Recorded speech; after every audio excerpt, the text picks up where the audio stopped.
안녕하세요. 저는 30대 후반 남자입니다. 어디서도 나 부끄러워서 말 못할 제 결혼 생활 이야기를 해보려 합니다.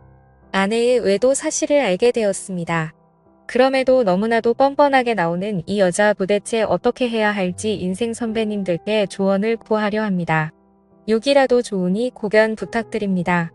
저는 지방에 소재한 대기업에 다니며 연봉은 8천 정도입니다. 유년 시절 결손 가정에서 고생하며 꼭 잘 살 거라고 다짐했고 열심히 노력한 결과라고 생각합니다. 다른 분들은 어떨지 모르겠지만 그래도 저는 제 벌이에 만족하며 살고 있습니다. 직장을 다니다 아내를 만났습니다. 아내가 인물이 상당히 괜찮았고 몸매도 상당했습니다. 모델 뺨칠 만한 수준이라고 칭찬이 자자했으니까요. 아내에게 첫눈에 반했고 제가 대시를 했습니다. 그 당시엔 저도 제가 있는 위치에 자신감이 있었고 당당하게 다가갔지만 아내에게는 부족했던지 번번이 거절당하거나 무시당하기 일쑤였습니다.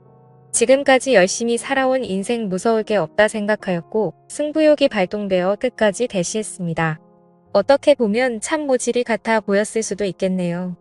10번 찍어 안 넘어가는 나무 없다고 결국 아내는 마음을 열었고 꿈 같은 연애를 시작하게 되었습니다. 그러다 아내는 혼자 임신을 하였고 이래저래 다른 방법을 생각해 보다가 결국 결혼할 마음을 먹고 임신 5개월 차에 결혼을 했습니다. 결혼 이후 순탄하지 않았습니다. 저 때문에 본인 인생을 망쳤다며 저를 매우 힘들게 했습니다. 예상치 못한 임신으로 결혼을 하게 된 거라 분명히 미안한 마음도 있었고 끝까지 책임지리라 생각했기에 처음엔 다 받아주었습니다. 아내도 아내의 인생이 있을 텐데 마냥 미안하다고만 생각했던 것 같습니다. 산모의 히스테리였는지 증상은 점점 심해져갔고 심지어 제게 폭행을 행사하기까지 합니다. 여자가 때린다고 얼마나 아프겠냐마는 그래도 이 상황을 해결할 수 없는 저는 자존감이 낮아졌습니다. 잠시 아내를 풀어줄 수 있는 방법이 외식이나 선물이었습니다. 그럴 때면 아내의 기분은 잠시 풀렸지만 오래가지 못했습니다. 그렇게 결혼을 하고 아이를 출산하고 잠자리가 소홀해지기 시작했습니다. 아이 때문에 못한다 살 빼오면 해준다 지금은 싫다 등등 여러가지 이유들로 사랑을 거절했습니다. 그러던 중 한 번은 또 임신할까봐 무섭고 절대 아이를 낳지 않을 거라고 하더군요. 임신 때문에 원치 않는다고 약 같은 거 먹기 싫다고 조곤조곤 이야기합니다. 이해는 합니다. 원치 않은 임신과 출산으로 여자들이 겪어야 할 고통을 완전히 알지는 못하겠지만 충분히 공감은 되었으니까요. 결국 저는 제가 스스로 묻기로 했습니다. 여기까지 글을 쓰고 나니 제가 무슨 사랑에 정신 나간 놈처럼 보여지네요. 저는 유년 시절 결손 가정에서 자랐기에 부부간의 사랑이 가장 중요하다고 생각하며 살고 있거든요. 뭐 특별히 강요하거나 매너 없게 대한 적은 전혀 없습니다. 어쨌든 그러고 나서 아내와의 관계가 많이 좋아질 거라 생각했지만 큰 변화는 없었습니다. 이런저런 변명과 핑계로 매번 거절하였고 1년에 겨우 한두 번 정도 서로 어색한 사랑이 끝이었습니다. 그러다 보니 혼자서 해결하는 날이 많아졌고 그것도 하루 이틀이지 스스로 한심하고 처량한 생각이 듭니다. 그렇다고 외도를 할 생각도 안 했습니다. 어린 시절 부모가 이혼 후 병든 아버지 봉양하며 혼자 고아처럼 살면서 가정에 대한 소중함을 누구보다도 잘 알고 절실했기에 직장 생활을 하면서 흔히 다니는 술집 여자 나오는 술집엔 단 한 번도 가지 않았고 단 한 번도 다른 여자를 눈에 넣어본 적도 없습니다. 그렇게 집과 회사를 반복하며 살았습니다. 처량하네요. 뭐 그렇게 살던 어느 날 아내가 차가 낡았다며 차를 바꿔달라는 겁니다. 그래서 아직 더 탈 수 있고 집에서 살림하면서 좋은 차가 필요했냐며 다음에 사자고 달랬습니다. 그러니 이런저런 트집을 잡으면서 아주 그냥 몇 날 며칠을 못 살게 하는 겁니다. 아내는 그 뒤로 심각하게 저를 외면했고 무시합니다. 그렇게 며칠이 지난 냉랭한 기류가 흐를 때 갑자기 쎄한 느낌이 들었습니다. 이렇게까지 심한 적은 없었는데 아주 남대하듯이 무시하는 아내에게서 이상한 느낌을 받았습니다. 어느 날 저녁 아내의 핸드폰을 몰래 보았습니다. 참담하네요. 아내 핸드폰을 몰래 보는 남편이라니. 핸드폰에는 낯선 남자와 나눈 대화가 있었습니다. 지금도 생각하면 피가 역류합니다. 나에게는 전혀 해주지 않았던 말들, 그 다정한 말들 남편이 들어야 했던 말들을 다른 남자와 나누고 있었습니다. 그래서 밖으로 나와 일단 마음을 가다듬고 누구냐고 물었습니다. 처음에는 발뺌을 하다가 제가 눈치를 챘다고 생각했는지 그냥 만나는 남자라고 자백을 했습니다. 제가 누구냐고 다시 물었습니다. 그냥 동네 만나는 언니들이랑 술집에서 술 먹다가 만난 남자라고 합니다. 그래서 어떤 사이냐고 바람핀 거 맞냐 갈 때까지 간 거 맞냐고 하니까 당당하게 맞다고 합니다. 전 그 당당한 모습에 너무 화가 나서 결혼 후 처음으로 욕을 날렸습니다. 그리고 주방에 있던 가위로 머리카락을 자르려고 하다가 이건 아니다 싶어 그만두었습니다. 저도 저를 통제할 수 없을 지경이었습니다. 너무나 분하고 억울하고 울었습니다.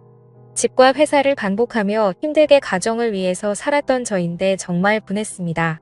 아내에게 계속해서 욕을 했습니다. 그리고 결혼 후 처음으로 물건도 부셨습니다. 1시간 정도 지나서 흥분을 가라앉히고 누구냐고 물었고 상간남과 삼자대면 하자며 앞장서라고 했습니다. 그 남자가 그렇게 마음에 들면 그 남자에게 가라고 이혼하자고 했습니다. 그랬더니 아내는 결혼 후 10수년 만에 처음으로 저한테 미안하다는 말을 합니다. 저는 그동안 수백 번 했던 미안하다는 말을 했는데 아내에게서 처음 이 말을 들었습니다. 그 흔한 미안하다는 말을 왜 바람핀 것 때문에 듣게 될 줄은 몰랐습니다. 핸드폰을 다시 봤습니다. 그 사이 전화 목록 등등 다 지워버렸습니다. 그 상황에 아이가 옆에서 우는 모습을 보았습니다.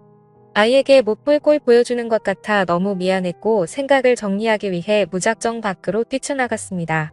이런저런 생각을 얼마나 했는지 모릅니다. 한참을 생각 후 복잡한 마음으로 집으로 발걸음을 돌렸습니다.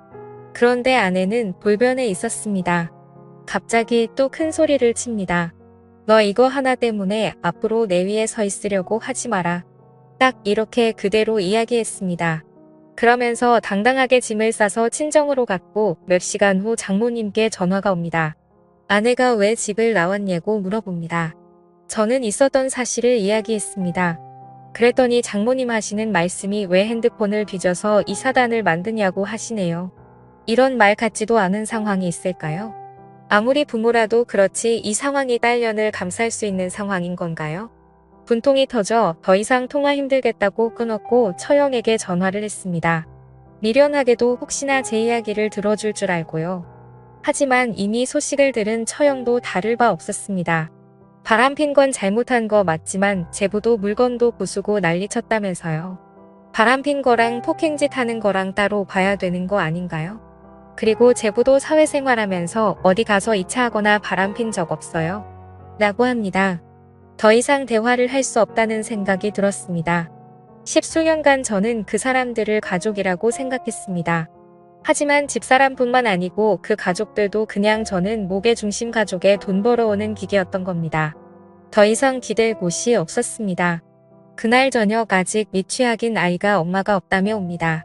그 우는 모습을 보니 어릴 적 제 모습이 생각났고 서러움에 눈물만 나왔습니다.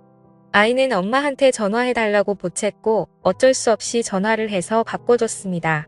다음 날부터 아이 챙기고 유치원 보내고 아침에 일어나 분주히 움직였습니다. 머리 묶어주고 옷 입히고 하는데 너무 서툴렀습니다. 그렇게 3일이 지나 장모님한테 전화가 와서는 집사람과 집에 온다는 것이었습니다. 퇴근 후 같이 앉아서 이야기했습니다. 장모님은 어떡할 거냐고 묻습니다. 이혼할 거냐? 아니면 용서하고 살 거냐? 집사람 표정은 절대 잘못한 기색이 없습니다. 오히려 당당했습니다. 아이가 옆에서 철없이 웃고 장난치고 있는 모습을 보니 마음이 약해집니다. 저는 각서를 쓰자고 했습니다. 그랬더니 아내 본인도 저한테 원하는 내용의 각서를 쓴다고 합니다. 그래서 제가 원하는 내용을 일단 적었습니다. 가정에 충실할 것이며 절대 외도하지 않는다는 내용과 추후 외도 발각 시 위자료 지급과 즉각 이혼이었습니다. 아내도 저에게 원하는 걸 적었습니다. 양말 팬티 뒤집어 놓지 않기, 옷 빨래통에 넣기, 상대방 무시하지 않기 등이었습니다. 외도와 양말이 동급 취급당하면서 장모님도 저보고 생활을 똑바로 안 했기 때문에 자기 딸이 그렇게 되었다며 동급 취급합니다. 각자 각서를 다 적고 사인을 하고 일상으로 돌아가기 위해 노력했습니다. 아내와 합방을 위해 아이방을 따로 꾸몄고 아이를 따로 재울 준비를 했습니다. 하지만 아내는 다시 안방으로 들어오지 않았습니다. 그렇게 또 1년이 흘렀습니다.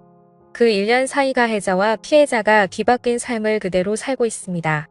아내의 핸드폰 번호를 바꿔 상간남을 차단한 것 이외에 변한 게 없습니다.